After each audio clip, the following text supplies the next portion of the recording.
The expulsion of Satan, formerly known as Lucifer, occurred in two key stages.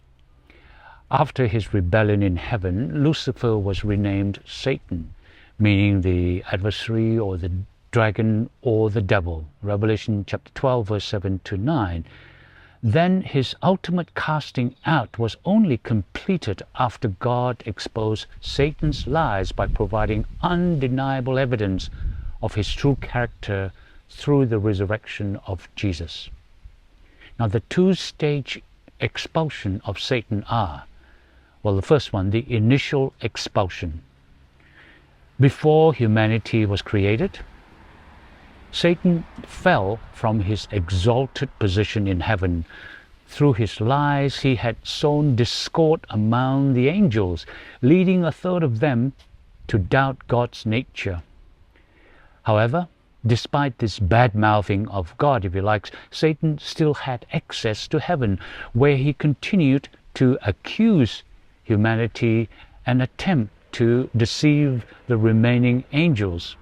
We see this in Job chapter 1, verse 6, and I quote, "Now there is a day when the sons of God came to present themselves before the Lord, and Satan also came among them," unquote.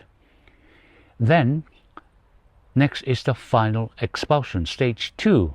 This came after the cross. Satan's lies was his claim that God is unfair. He is unworthy of worship and a dictator who demanded obedience under the threat of punishment. However, the life and the death and the resurrection of Jesus exposed Satan's lies. At the cross, Jesus demonstrated the ultimate truth, that God is love, by willingly laying down his life. Now, Jesus took upon himself the natural consequence of humanity's disobedience, which is death, and restored the connection to humanity, its true source of life, who is God. John chapter 12, verse 31 confirms this turning point, and I quote, "Now is the judgment of this world. Now the ruler of the world will be cast out," unquote. At the cross, Satan's lies were fully exposed to every visible and invisible being in the entire universe. While he could still deceive people on earth, Satan could no longer influence the other onlooking heavenly beings. He was banished, if you like, from heaven, not by physical force, but by the reality that no one in the whole universe except earth would believe his deceptions anymore. Satan had claimed the power of death on earth, and that is by deceiving people into disobeying God's life-giving design, separating them from God, the sustainer of life. However, Jesus shattered this lie. How? By his resurrection.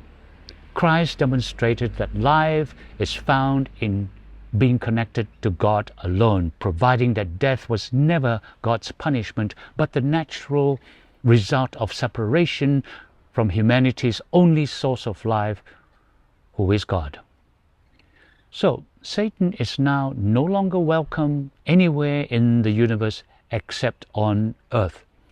Revelation 12:10 affirms this final expulsion, and I quote, "Then I heard a loud voice saying in heaven, 'Now salvation and strength and the kingdom of our God and the power of his Christ have come. For the accuser of our brethren, who accused them before our God day and night, has been cast down,'" unquote. And finally, the Bible tells us the end of this rebellion. When Jesus returns, Satan will face his final destruction in Revelation chapter 20, verse 10, when Satan's presence and his lies will be no more. Amen to that.